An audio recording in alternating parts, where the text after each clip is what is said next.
to Gambling with an Edge with your hosts Bob Dancer and Richard Munchkin. Bob Dancer is America's premier video poker writer and teacher. He's written 10 books, including Video Poker for the Intelligent Beginner and the best-selling $1 Million Video Poker. He helped develop the computer software Video Poker for Winners, and in 2004 he was inducted into the Video Poker Hall of Fame. Richard Munchkin has been a professional advantage player for over 30 years and is in the Blackjack Hall of Fame. His book, Gambling Wizards, Conversations with the World's Greatest Gamblers, is a testament to the many ways you can succeed at gambling. The goal of the show is that you'll be a more knowledgeable gambler tomorrow than you were yesterday. And now, here are Bob and Richard. Good evening. Welcome to Gambling with an Edge. I'm Bob Dancer.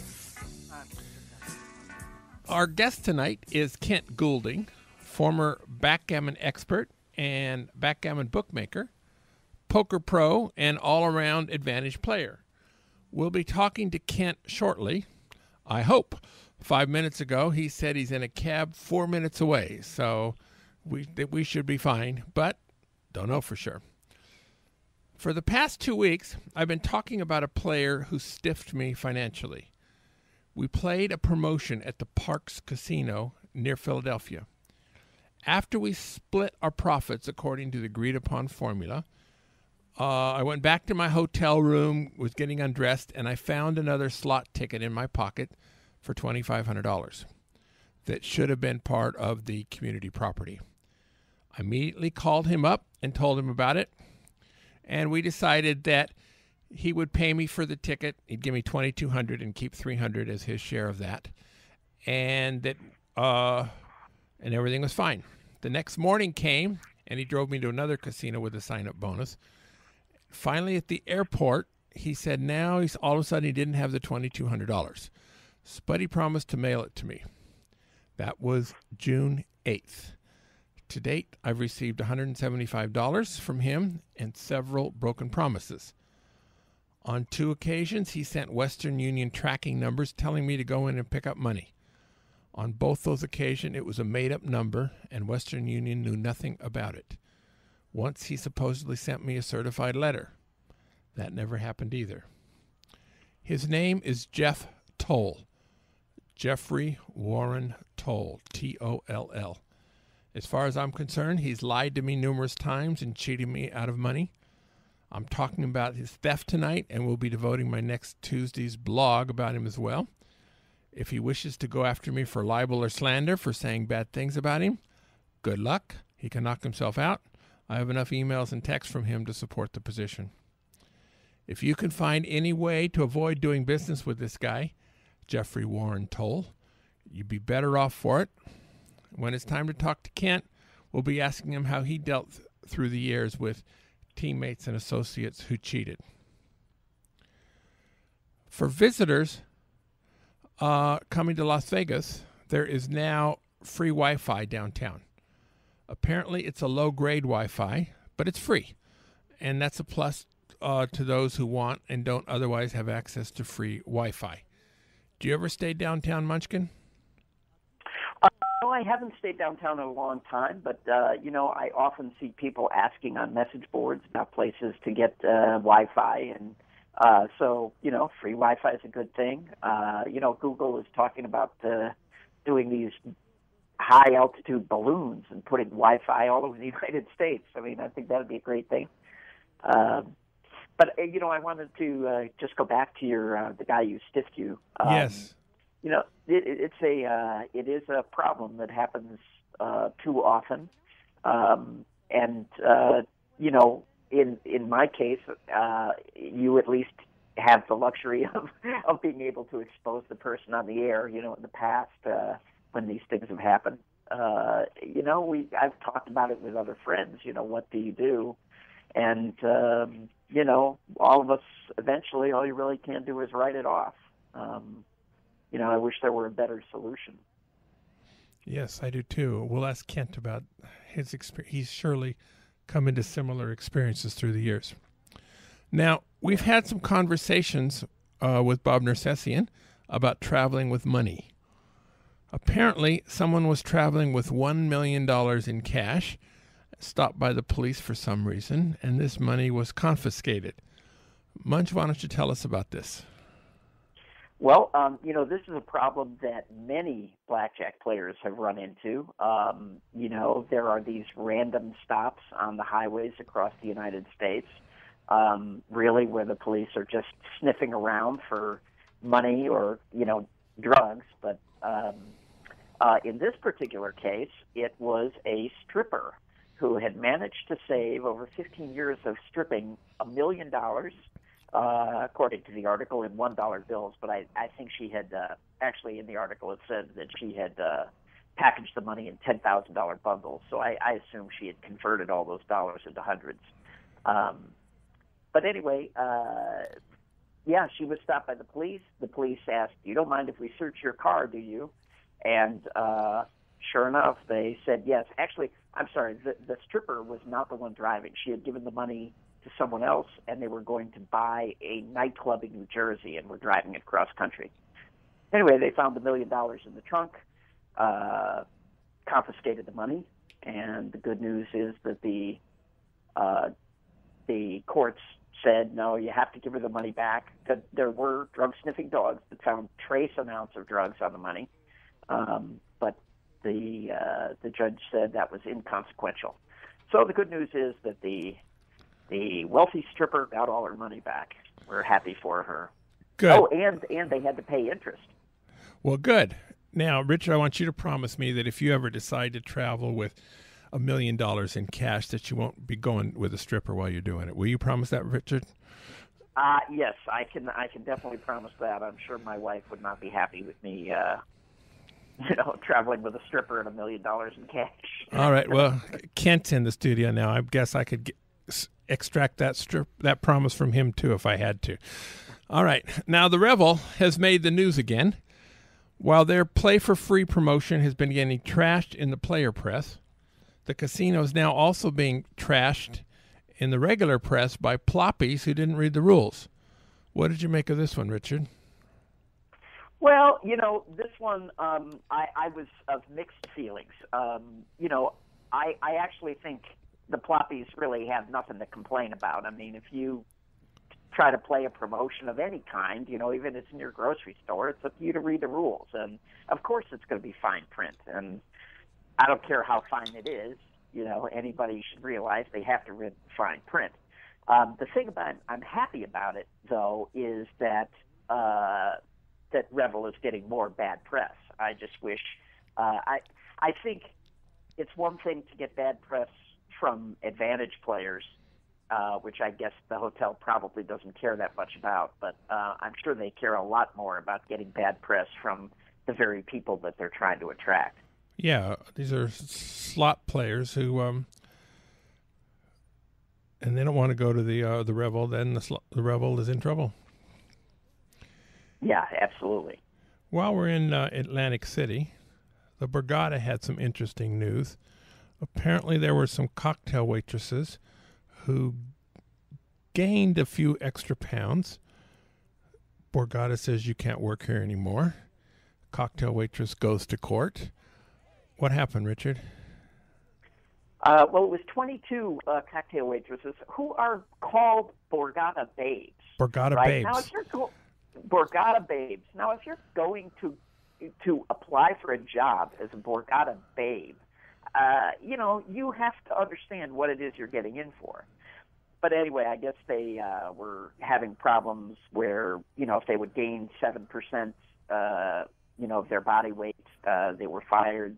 Anyway, they filed a suit, and the judge ruled that no, that the Borgata had the right, that these were both cocktail servers and entertainers, and they knew what they were signing up for in the beginning, and the Borgata had the right to fire them. As a civil libertarian, I'm kind of feel the girls got a bad deal. As a male pig, I think I'm glad they have good-looking cocktail waitresses. I remember 30 years ago, the Culinary Union in Las Vegas was very strong, and some of those 70-year-old women in those skimpy outfits were pretty awful to look at. They don't look any better today. There's something, you go to the Riviera and none of the cocktail waitresses there were born after 1950. And, but apparently there's this union and they can't get rid of them. Anyway, enough about that. Let's talk to Kent Goulding. Why don't you introduce him to us, Munchkin? Okay. Well, Kent, I first met over 30 years ago. He was a top backgammon player for probably the last 30 years. Wrote the best backgammon magazine ever with Bill Roberti called Inside Backgammon. Wrote, I guess you would call it was a quarterly periodical called Backgammon with the Masters, which was one of the first really good analysis of matches. Anyway, he's moved on to poker and slots and video poker and all kinds of other advantage play. So, Kent, welcome to Gambling with an Edge. Oh, thanks. It's a pleasure to be here. Very good, and I'm glad that taxi driver made it here. Now, we mentioned the Revel. You live sort of near Atlantic City, so you've been in touch with a number of players who played during the July Revel promotion. What's your take so far? Well, I've been somewhat distant. As it was brewing in late June, several pretty big players got in touch with me and proposed some propositions where we actually went at it tooth and claw.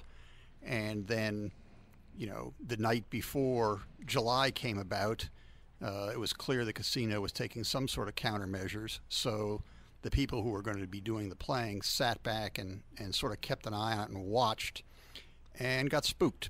So there was enough decarding and enough wise guys in there misbehaving that the casino clearly was not of a mind to tolerate potential new big customers that appeared as though they were just taking advantage of the game. So my involvement basically ended before it began. I did have one associate who has played. I think he set a relatively small target on the upside and was prepared to lose a relatively small amount of the downside, I think 15 or 20,000. I believe he lost that. Got no heat from the casino. I think he played, there was a Keno game which attracted some attention, and he played some on relatively high denomination slot machines. They lost their 15 or 20,000, and now we're waiting to see if there's any hassles getting the rebate when August rolls around. Very good. I think if he actually got the play in, I think he's in good shape. Once you get the play in, I don't think it'll be pretty hard for them to try to deny him payment. And if they do, from what Bob Nersessian said, he'll probably have a very good lawsuit. Right. I don't know if how much the lawsuit is worth carrying on or how deeply you want to get into it. The guy who actually did the play, my friend is not a local, but the guy who did the playing is a friend of his who is a local.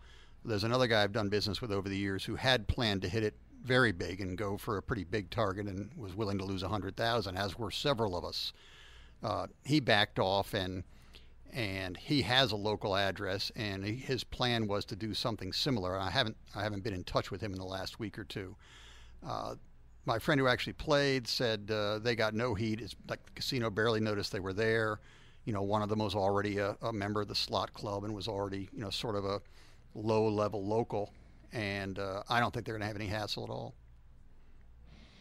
Right. All right. Yeah, I stayed away from it. I'm sorry. Go ahead, Bob. Well, we've beaten up the Revel enough times, so let's move on to something else. Now, surely you've had teammates who've stolen from you. You've been on enough associations or teams through the years.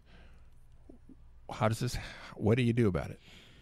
Well, my biggest defense to that, and I've been pretty good at it over 30 plus years of professional gambling, and I've been running a very successful slot team for 29 years now, pretty much nonstop. My biggest defense was not to grow too fast and to try to have, originally it was just literally friends, close friends and relatives, and I had no problems whatsoever. And then as business got better, it became clear that if I had more people, I'd make more money.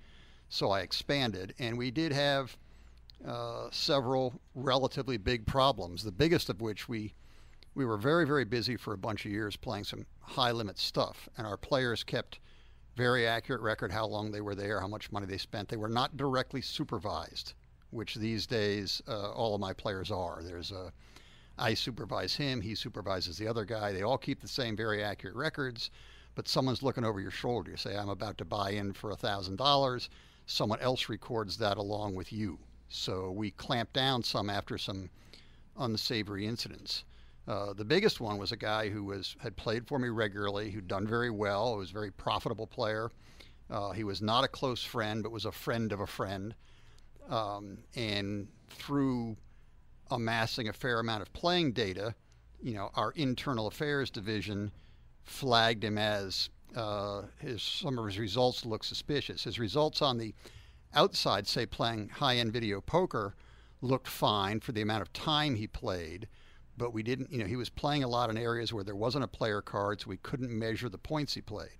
So we had time and we had drop, and all that matched up pretty well.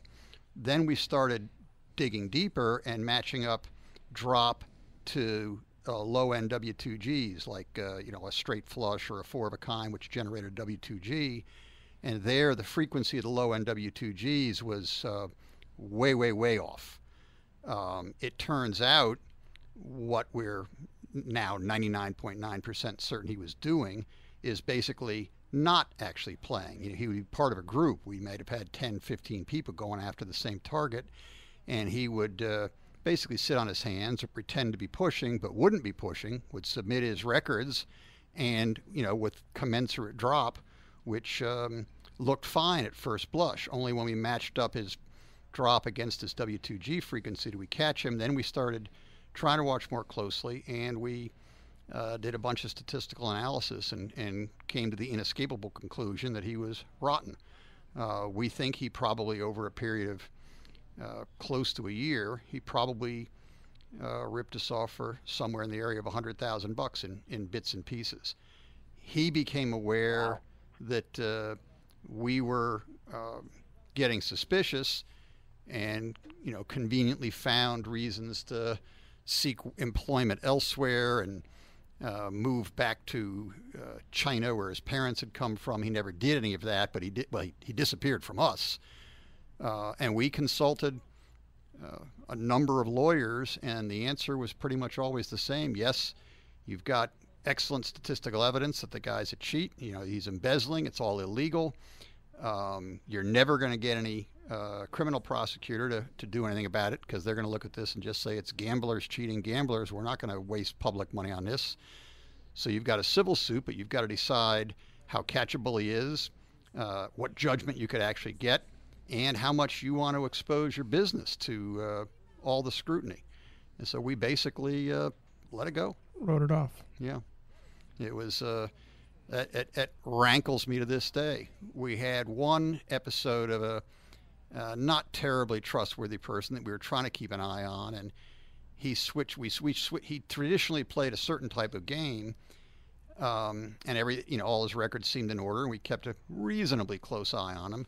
And then one evening we switched to a different casino and a different kind of game, and when it was over, he submitted his records, and the rate of loss was commensurate with the amount of time he would have played on the game he was used to, but was grossly out of whack for the game he was actually playing. And we never actually saw him again. That was the end of him. He just disappeared into thin air. And I think he got away with $10,000 or $15,000, and we were aware of it. He was aware of it, but we don't know where he went, and I don't know what we'd have done to him, even if we'd caught up with him anyway. So one or two instances, one pretty big one. There was a third of a guy I'd actually trusted for years, but he actually had one of the things I've done throughout all these years is key people, well-trained, frequently available people, I've encouraged to take a small stake in the business. So they weren't just, contract laborers or employees. They were actually, at least partially, owner-operators. And whenever I had a partner as such, they would have a share of our operating bankroll, which was often in the millions of dollars. So even a small share is tens of thousands. And we did have an incident with one guy who, again, statistically didn't match up. And we had a couple of eyewitness situations which really were pretty close to catching his hand in the till, but we couldn't prove just how much, how often. It was just that it was pretty clearly a problem here. And, our lawyer talked to him, and we basically said, why don't you take this time to, retire from the business, and your stake in the bankroll will be left behind, and no one will accuse anybody of anything, and that'll be that. So we probably got modest restitution by keeping his stake in the business and letting him walk away. Well, let's try to talk about happier subjects. Yeah, good idea. Now, backgammon. I first heard your name 30 years ago when you published the Backgammon with the Champion series of annotated matches. And I was at that time, I was probably at the high end of the ploppy scale in terms of backgammon ability. I was a club level player at the Cavendish in the Los Angeles area. And I learned a lot from your books. So I haven't played in 20 years. When did you give up backgammon, or did you? Well, give it up is probably an overstatement, but I became way less active. Backgammon was my sort of side life. For a good part of 30 years, that really is what I lived for. I had a family, I had a wife, I had a daughter, I had a job, if you call a professional slot player a job. But backgammon was my passion. And two things happened. One is a very good client/friend of mine, a very wealthy gentleman who loved to play with good players, and particularly me, got sick and passed away. So that cut some of the financial incentive away.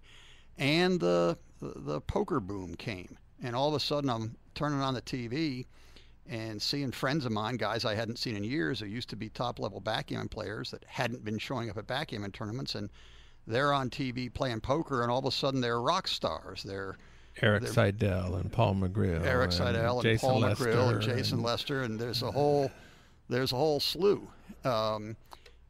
Phil Lack. Gus Hansen. Gus Hansen. Yeah, no, I was pretty friendly with Gus Hansen in a lot of ways when he played backgammon, and saw him a little bit at poker, but he had kind of gone his way and I had gone mine. So basically I saw this and I said, well, how hard could this be? If all these bozos can do it, surely I can do it too. Now, they had a big head start on me. I'd really never played poker before. Well, the bozos he's talking about, the average IQ is about 180 in that list of bozos. But go ahead. No, they're among the general game-playing population, they're fringe characters, and the general game-playing population are probably, the average dude is probably a fringe player to the general population. At least in terms of mental capacity. Some of their common sense may be lacking. Some of their ability to exist in what we would call the real world is certainly lacking. But so I said, I'm gonna try this poker stuff. And at the time, of course, online poker was going absolutely nuts. So I had some of my old backgammon buddies would help me with poker. I actually became, over the past 10 years, closer with quack Paul McGrill than I had been in the previous 25 years at backgammon. We were friends and associates, but I spent a lot more time with Paul learning and practicing poker than I did playing backgammon with him. And I very quickly, particularly with the ability to play online, day and night, applied whatever game playing skills I have, even though I was a bit of a codger, to learning poker, and it did pretty well. I did very well online. I managed to satellite my way into virtually any $10,000 plus entry fee tournament they were running satellites for. I got into, usually at far less expense than it would have cost me to shell out the cash. And I've had a pretty good time with it for the last 10 years. And that, given that I'm also trying to lead a normal life, my spare time for game playing was much more focused on poker, and backgammon had to take a second seat. Are you more of a tournament player or more of a cash game player? Pretty much 100% tournament player. Yeah. The other thing about backgammon, I got out of it for two reasons. Number one, there just is not the money in backgammon that there is in almost anything else. And the other thing that for me really bothered me was the opponents that are the most profitable to play against are often just awful human beings, and I didn't want to spend time with them even though it might be profitable. Yeah, there is some of that. I may have a slightly different view of a lot of the strange characters you meet at backgammon tournaments. I mean, years ago, someone was interviewing me about what I saw in backgammon tournaments, and I said, well, it's sort of like going to the zoo. There's all kinds of, or going into one of these bars from Star Wars or whatever. There's all these strange characters you meet that really you got to wonder if they're actually human. And I was fascinated by some of these people, particularly since some of them really are statistical outliers intellectually, but they're also statistical outliers socially. So I thought that was an absolute hoot. I like the eccentricity. It was the people who were abusive that really bothered me. Yeah, well, I stayed. I picked my spots and tried to stay away from as many of those guys as I could. I mean, I did have some friends / clients who I was not in any way hustling that were well heeled. They liked to play big, big side action, and they liked to play with me. And they could lose, a substantial sum of money over the course of a weekend while we're at it. I mean, the tournament was sort of an excuse to get together, wherever it might be, whether it was Istanbul or Prague or Baltimore. As long as we were together, we'd have our own fun. And, if I beat him 9 out of 10 weekends out of 50, 100,000 or whatever, and then one weekend he beat me out of 10,000, he'd be tickled pink for months. And that's the kind of guy. That's the kind of guy I like. Yeah, I can imagine. Now, backgammon has had a number of cheating scandals. Sometimes magnetized dice. Sometimes players tanking due to bets with bookies. Sometimes players being served Mickey so they couldn't play well. In Las Vegas, there was sort of a backgammon mob boss, and if you wanted to play in Vegas, you had to deal with him. Do you have a theory why there's so much cheating, relatively speaking, in backgammon compared to other gambling games? Well, no, I don't. I suppose it's sort of a fringe game, and there really isn't any strong oversight to it. It's pretty much self-policing, or has been at most of the tournaments I've been at. For a number of years, the Monte Carlo World Championship was more than self-policing. They had the Monte Carlo authorities on your side, provided. Now, being on your side meant being on the Monte Carlo authorities' side, and their views of what was fair and what wasn't fair more depended on who was doing it as opposed to what they were doing.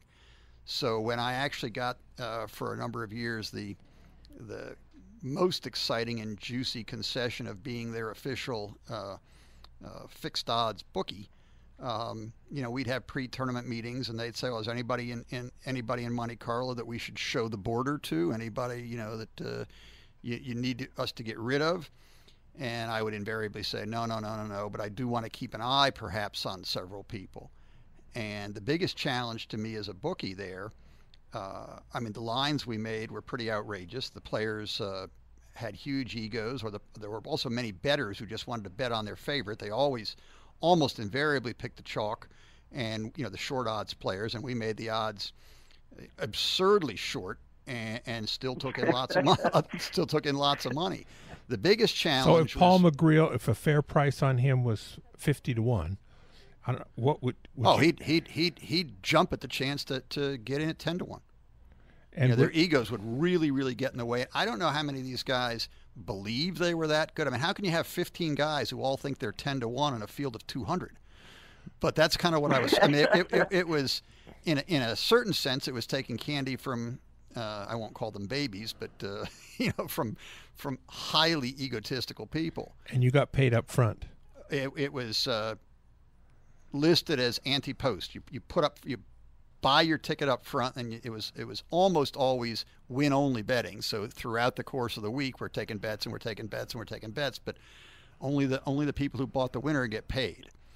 And the biggest challenge there, I mean, you can always get unlucky. They can we would change odds to try to balance the book as best we could, but it's never really balanced. There's always a heavy betting on some of the chalk, or some pigeon would be out there really wanting to make a big score.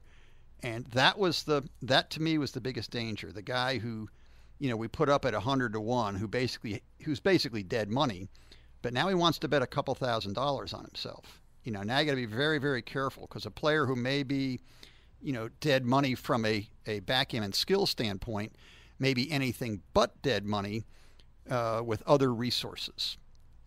Buying off his opponent, magnetic dice, all the manner of cheating you can possibly imagine. Or slipping Mickeys too. Yeah. A good friend of mine basically woke up in a hospital in the middle of a key match. His first name wouldn't be Mike, would it? Yes, it would. Yes.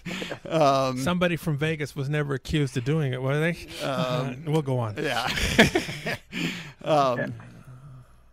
He's dead anyway, so it doesn't matter. Yeah, that guy's gone. What I actually did is I had several defense mechanisms. One is there were several players very knowledgeable with the international crowd. The Americans, I knew top to bottom.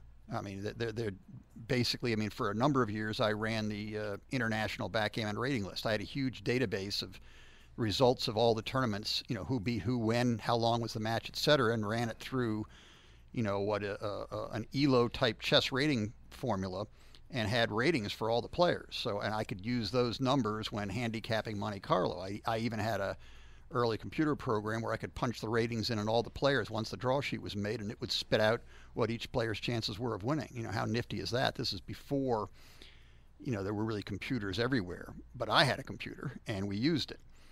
My biggest threat was, the guys who'd and one bookie after I retired got burned because they ended up with a key match between people who knew each other. And I don't even think one of them had to buy the other off. One of them had a huge bet with a book.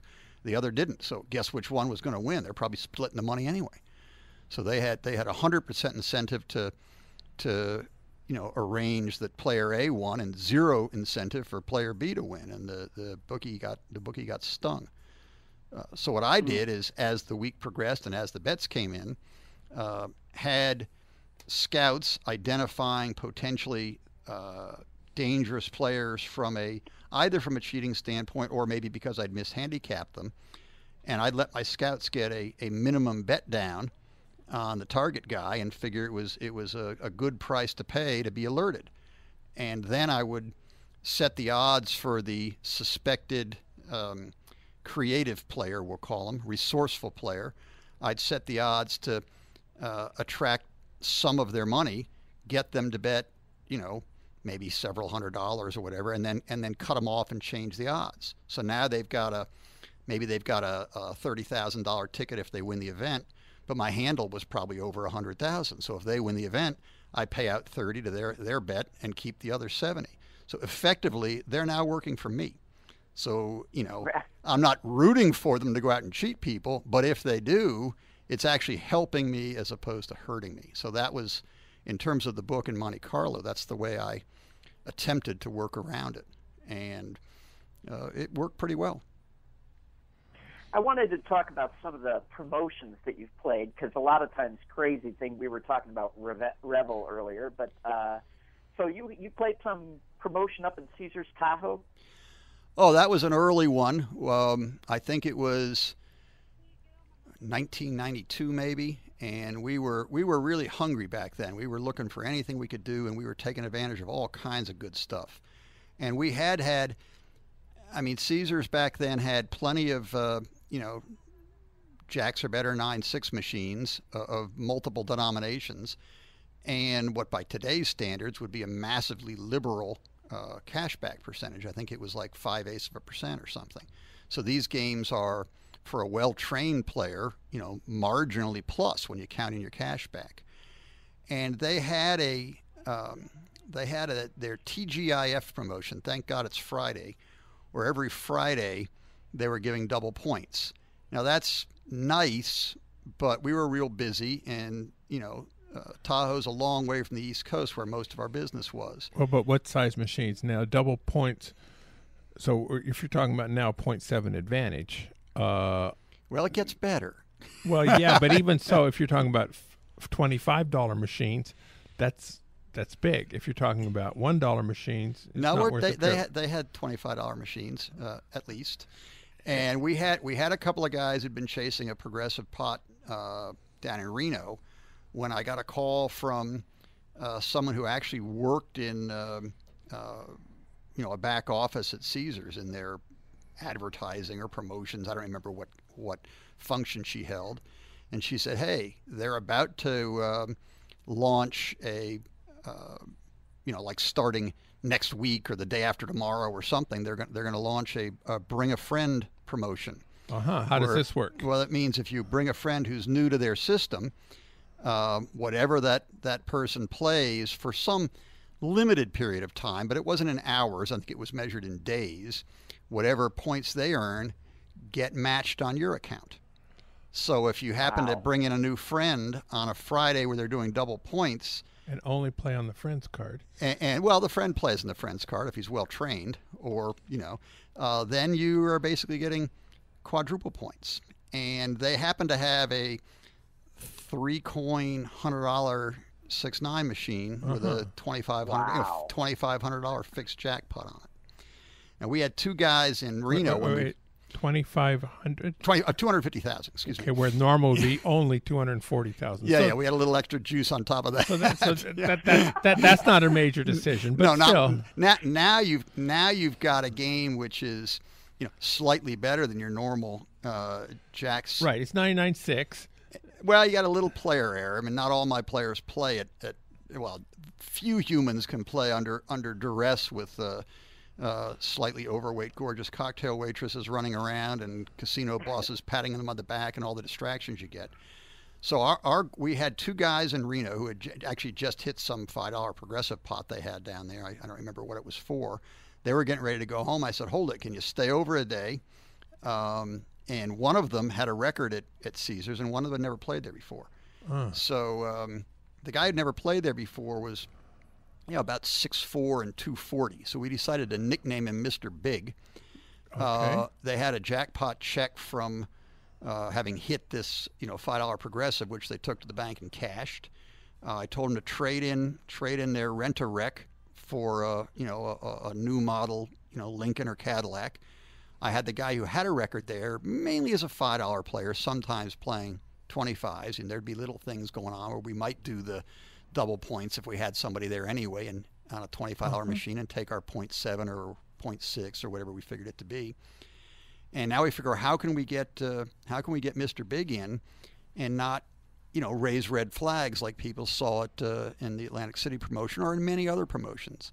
So most of my approach to a lot of these promotions, as opposed to, sneaking up on them or trying to skulk in and skulk out, is to advertise my presence, come in the front door, and let them wonder what exactly they've got their hands on. Is this a high roller who's getting lucky or playing the right game, or is this some what you guys would call advantage player? And if you have the right guy in the right circumstances, the casinos aren't sure.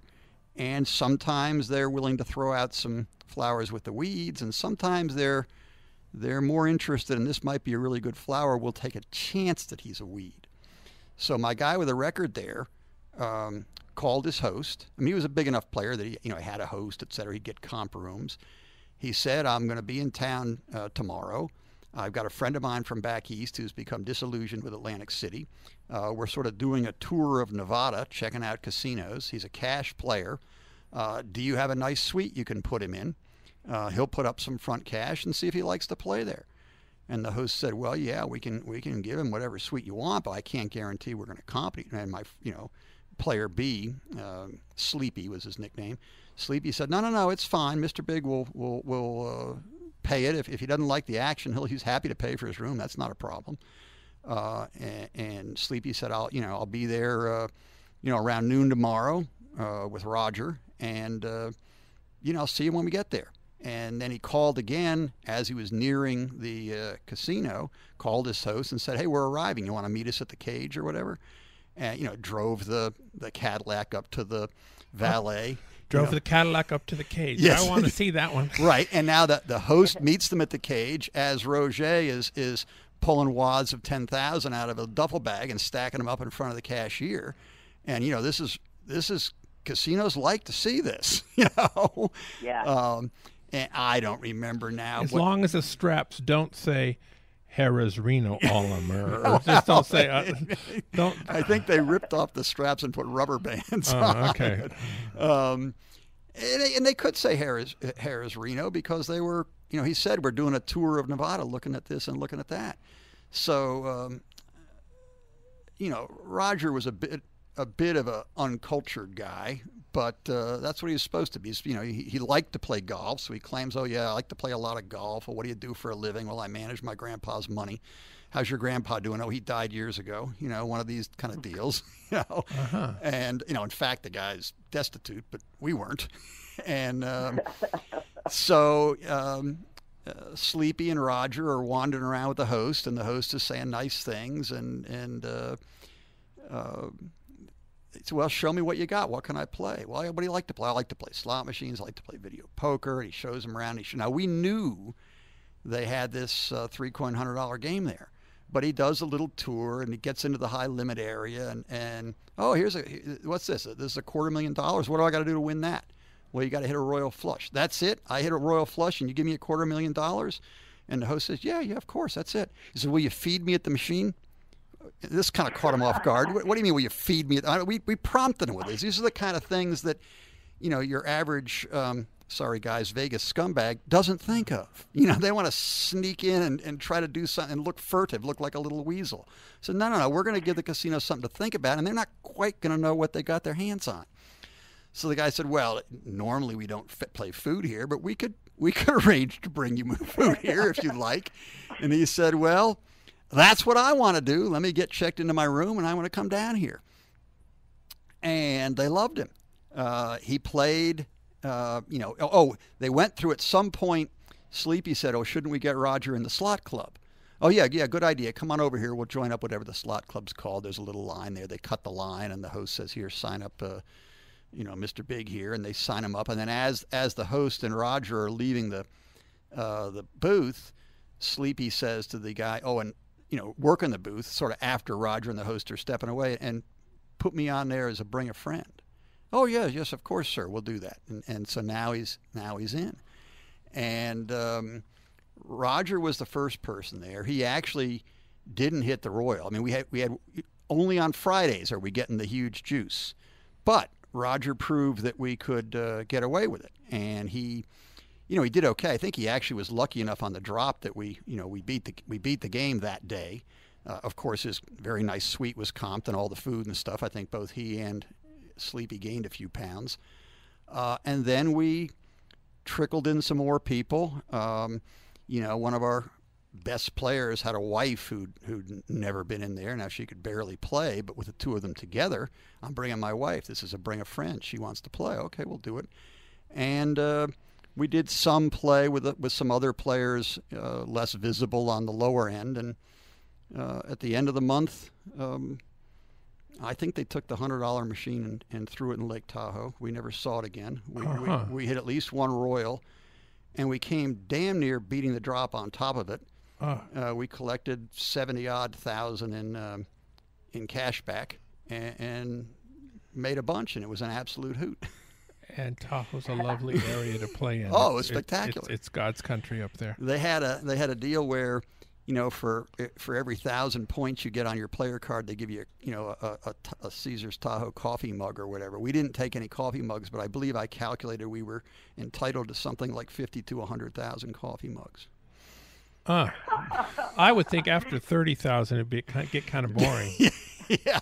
Well, that was. I mean, you'd be selling them on eBay for years. Even playing slow and eating sloppy Joe sandwiches and drinking beer with a little table they rolled up next to the machine.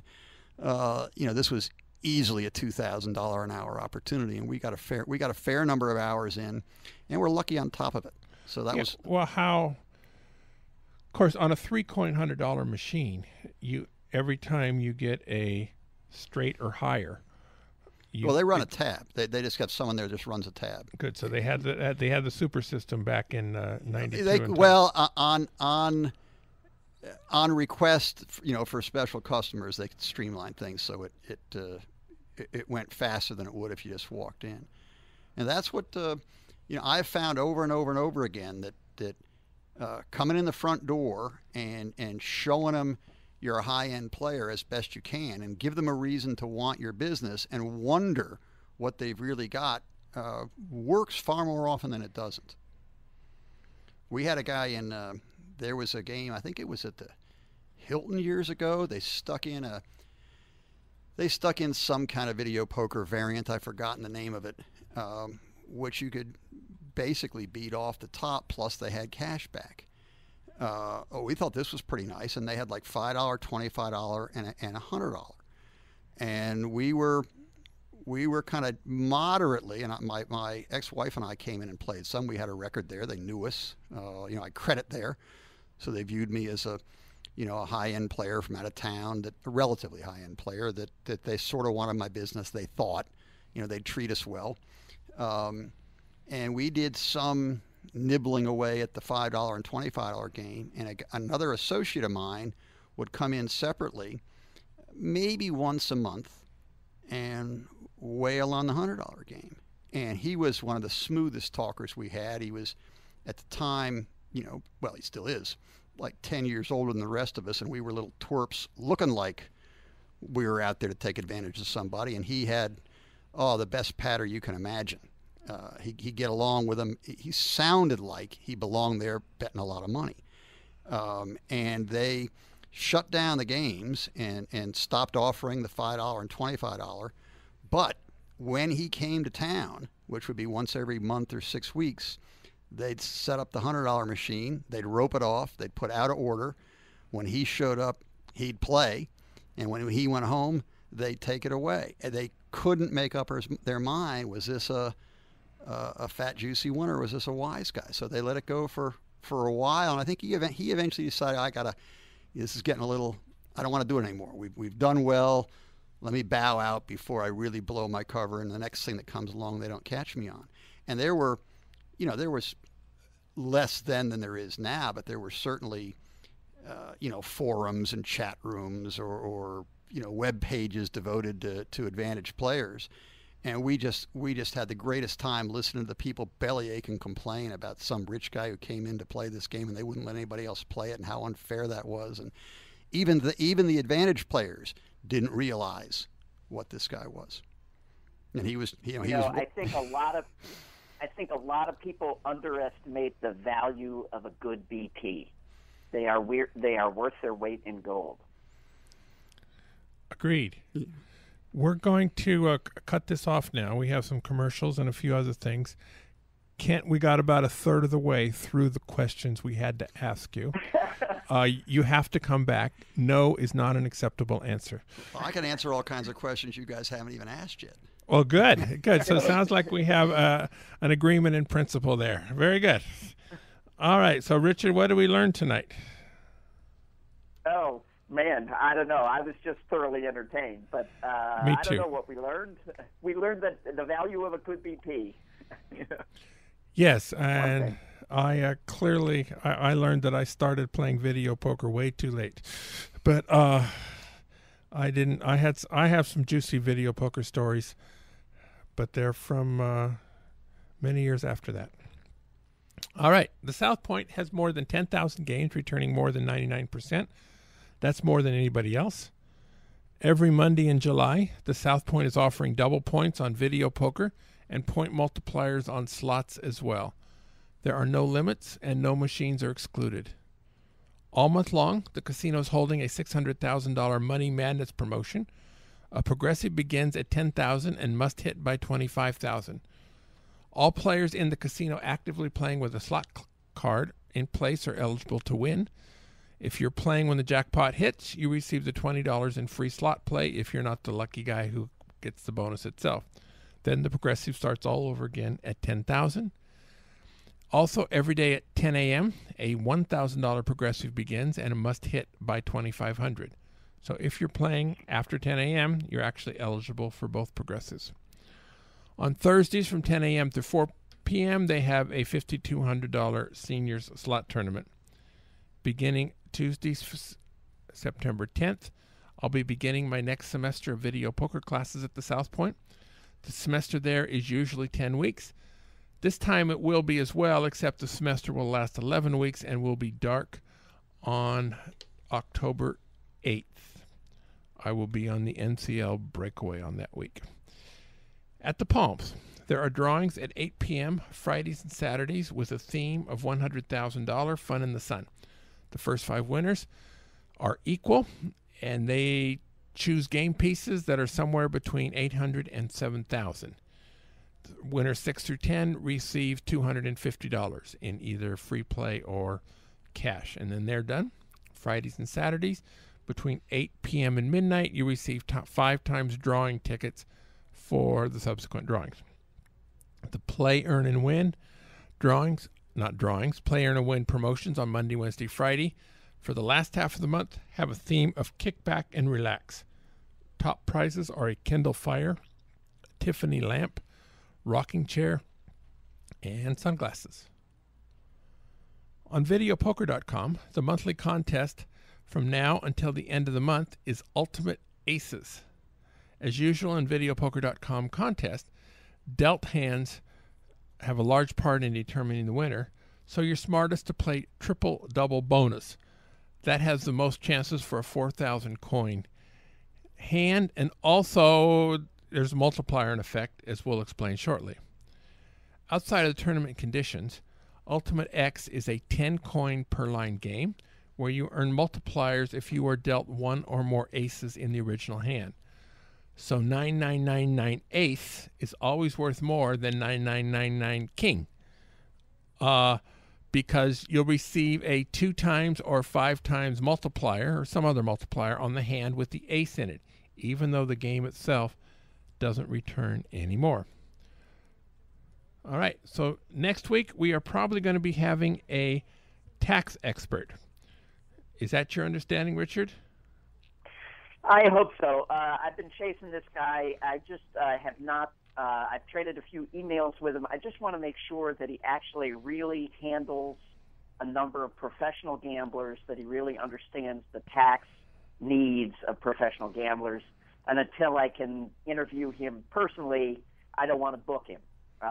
So I've gone through an intermediary who says that the guy knows what he's doing, but I just want to make sure before we book him. So I'm hoping that's what we have next week. All right. And we have about 1 minute left. And also, very near future, we're going to be talking to somebody who has experience as a professional dice roller. Controlled dice thrower. This is a guy who recorded 50,000 rolls. He had a crap table in his living room, which his wife really loved that. Oh, can imagine. They like those as much as backgammon tables, I bet. Well, they're a little larger than backgammon tables, so yeah. So it should be interesting to hear his take on the whole controlled dice conversation. Very good. When we had Stanford Wong on the controlled dice Wong on Dice book, apparently that has been the episode of our show that has been most downloaded by other people. Yeah. Well, Thank you, Kent Goulding. Thank you, Munch. Go out and hit lots of royal flushes, everybody. Good night. Good night. You've been listening to Gambling with an Edge with your hosts, Bob Dancer and Richard Munchkin. Subscribe to the show in iTunes, and episodes will be delivered to you automatically every week. Archived versions of past shows may be found at bobdancer.com and richardmunchkin.com. We welcome emails at gamblingwithanedge@gmail.com. Bob Dancer and Richard Munchkin are both available on Facebook and welcome your questions.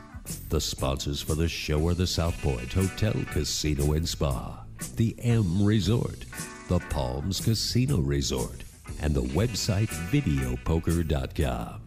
Join us again next week for another Gambling with an Edge.